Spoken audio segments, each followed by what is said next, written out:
الحمد لله وكفى والصلاة والسلام على أفضل الرسل وخاتم الأنبياء وعلى آله الأصفياء وأصحابه الأتقياء الذين هم نجوم الهدى والذين هم بآثارهم مقتفى وبهدي مهتدى من المحدثين والمفسرين والفقهاء. أما بعد فأعوذ بالله من الشيطان الرجيم بسم الله الرحمن الرحيم. يا أيها الذين آمنوا اتقوا الله وكونوا مع الصادقين.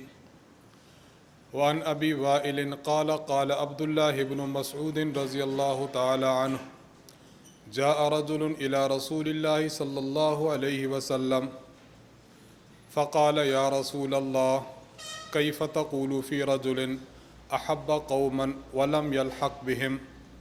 فقال رسول الله صلى الله عليه وسلم المرء مع من أحب، أو كما قال عليه الصلاة والسلام اللهم صل على محمد وعلى آل محمد كما صليت على إبراهيم وعلى آل إبراهيم إنك حميد مجيد. اللهم بارك على محمد وعلى آل محمد كما باركت على إبراهيم وعلى آل إبراهيم إنك حميد مجيد. اللہ رب العزت نے ایمان والوں کو خطاب فرما کر اس آیت مبارکہ میں دو حکم ارشاد فرمائے ہیں. یا ایھا الذین آمنوا، اے ایمان والو، اتقوا اللہ، اللہ تبارک و تعالیٰ سے ڈرو، تقوی اختیار کرو، پرہیزگاری اختیار کرو، گناہوں سے بچو، نافرمانی سے بچو، عدم اطاعت سے بچو، تقوی اختیار کرو. وکونوا مع الصادقین، اور صادق اور سچے لوگوں کے ساتھ رہو. اللہ تعالیٰ نے پہلا حکم ارشاد فرمایا کہ تقوی اختیار کرو. تقوی کہا جاتا ہے انسان گناہوں سے بچے، اللہ تعالیٰ کی نافرمانی سے بچے، اللہ تعالیٰ نے جن چیزوں سے روکا ہے ان چیزوں سے رک جائے، جن چیزوں کے کرنے کا حکم فرمایا ہے ان کو کرنا شروع کر دے. تو تقوی کا معنی پرہیزگار بننا، تقوی کا معنی نافرمانی سے اور گناہوں سے بچنا ہے. ایک بندہ گناہوں سے بچتا ہے لیکن کبھی بھولے میں، کبھی انجانے میں، یا کبھی خواہشات کے زور پر اس شخص سے گناہ ہو جاتا ہے تو گناہ میں بعد فوراً توبہ کرے، اس کو بھی تقوی کہتے ہیں. تو متقین وہ بھی ہیں جو گناہ کے قریب نہیں جاتے، اور وہ لوگ بھی ہیں کہ جن سے گناہ ہوتا ہے، گناہ کے بعد توبہ کر لیتے ہیں اور پھر رجوع الی اللہ کرتے ہیں، وہ بھی متقین ہیں. علماء امت نے تقوی کے 3 اہم درجات بیان فرمائے ہیں. نمبر 1، تقوی کا پہلا درجہ یہ ہے کہ انسان کفر سے بچ جائے. ایک طرف کفر ہے اور ایک طرف اسلام ہے، ایک طرف غیر اللہ کی عبادت ہے اور ایک طرف اللہ کی عبادت ہے. ایک طرف غیر اللہ کے در پر سجدہ کرنا، اسی کو ملجا و ماوا سمجھنا، اسی سے مدد مانگنا ہے، اور دوسری طرف بارگاہ الہی میں اپنی جبین نیاز کو ٹکانا، اپنی تمام تر ضروریات میں اللہ تعالیٰ کو پکارنا اور اسی کی طرف متوجہ رہنا. تو ایک طرف کفر ہو اور دوسری طرف اسلام ہو. تو تقوی یہ ہے کہ انسان کفر سے بچ جائے اور اسلام کی طرف آ جائے. اللہ تعالیٰ کا ہم بہت بڑا شکر ادا کرتے ہیں کہ اللہ تعالیٰ نے ہمیں اسلام کی دولت عطا فرمائی ہے. اسلام کی دولت کتنی عظیم دولت ہے. قیامت کے دن جب اللہ تعالیٰ پوری مخلوق کے انسانیت کے سامنے، تمام لوگوں کے سامنے انسان کا حساب لیں گے، اس وقت ہمیں پتہ چلے گا کہ اسلام کتنی بڑی نعمت ہے. ہمیں جو کلمہ ملا ہے یہ کتنی بڑی نعمت ہے. اس پر اللہ تعالیٰ کا انسان کو بہت زیادہ شکر ادا کرنا چاہیے. تو تقوی کا پہلا درجہ یہ ہے کہ انسان کفر سے، اللہ تعالیٰ کے محارم سے، غیر اللہ کو سجدہ کرنے سے بچ جائے اور اسلام کی طرف آ جائے. اللہ تبارک و تعالیٰ کو سجدہ کرنے اور خدا ہی سے مانگنے کی طرف آ جائے. یہ تقوی کا پہلا درجہ ہے۔ تقوی کا دوسرا درجہ یہ ہے کہ ایک انسان کو اسلام میسر ہو جائے، مسلمان شخص ہے لیکن ایک طرف گناہ کبیرہ ہے اور ایک طرف اطاعت ہے، انسان گناہ کبیرہ سے بچ جائے اور اللہ تعالیٰ کی اطاعت کی طرف آ جائے، یہ تقوی کا دوسرا درجہ ہے۔ گناہ کبیرہ کسے کہا جاتا ہے؟ استاذ محترم حضرت متکلم اسلام مولانا محمد الیاس گھمن صاحب دامت برکاتہم نے الفقہ الاکبر، جو امام اعظم امام ابو حنیفہ رحمہ اللہ کی کتاب ہے، اس کی ایک جلد میں شرح لکھی ہے، شرح الفقہ الاکبر۔ طلبہ عزیز جو تشریف فرما ہیں اور جو ہمارے قرب و جوار سے علماء تشریف لائے ہیں، میں گزارش کروں گا کہ عقیدہ کے عنوان پر استاذ محترم کی اس کتاب کا ضرور مطالعہ فرمائیں۔ انشاءاللہ آپ پر اہل سنت والجماعت کے عقائد دلائل کے ساتھ کھلیں گے، اور وہ لوگ جو اپنے آپ کو اہل سنت کی طرف منسوب کرتے ہیں یا اہل حق کی طرف منسوب کرتے ہیں اور جن شبہات کو پیش کرتے ہیں عقیدہ کے باب میں، استاذ محترم کی اس کتاب سے انشاءاللہ العزیز ان اعتراضات اور ان شبہات کا جواب بھی آپ کو مل جائے گا۔ استاذ محترم نے اس کتاب میں حضرت تھانوی رحمہ اللہ کے حوالے سے گناہ کبیرہ کی تعریف لکھی ہے۔ خلاصہ میں اس کا عرض کر دیتا ہوں، ایسا گناہ کہ جس پر اللہ تعالیٰ نے لعنت فرمائی ہے وہ بھی گناہ کبیرہ ہے۔ مثلا زنا کرنے والے پر لعنت ہے، سود کھانے والے پر بھی اللہ نے لعنت فرمائی ہے۔ تو ایسا شخص جس پر اللہ تبارک و تعالیٰ یا اللہ کے نبی صلی اللہ علیہ وسلم نے لعنت کی ہو، وہ بھی گناہ کبیرہ ہے۔ ایسا گناہ جو اس گناہ کی طرح ہو جس گناہ پر لعنت ہے، تو یہ گناہ بھی گناہ کبیرہ ہوگا اگرچہ اس پر لعنت کے الفاظ نہیں آئے۔ یا ایسی نافرمانی ہے جو بظاہر چھوٹی ہے، گناہ صغیرہ ہے، لیکن اس گناہ صغیرہ پر انسان اصرار کرتا ہے، اس کو بار بار کرتا ہے اور توبہ کا نام نہیں لیتا، تو بار بار کرنے کی وجہ سے بھی یہ گناہ کبیرہ بن جاتا ہے۔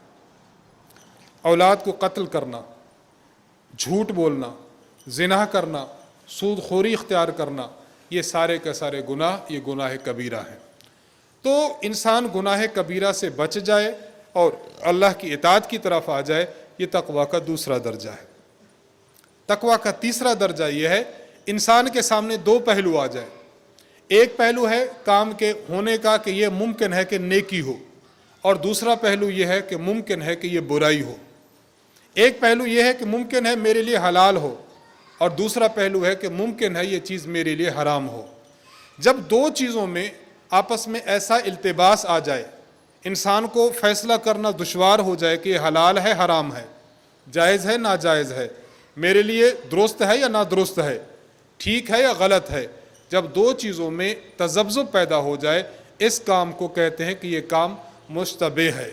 انسان مشتبہ کاموں سے بھی بچ جائے، یہ تقویٰ کا تیسرا درجہ ہے۔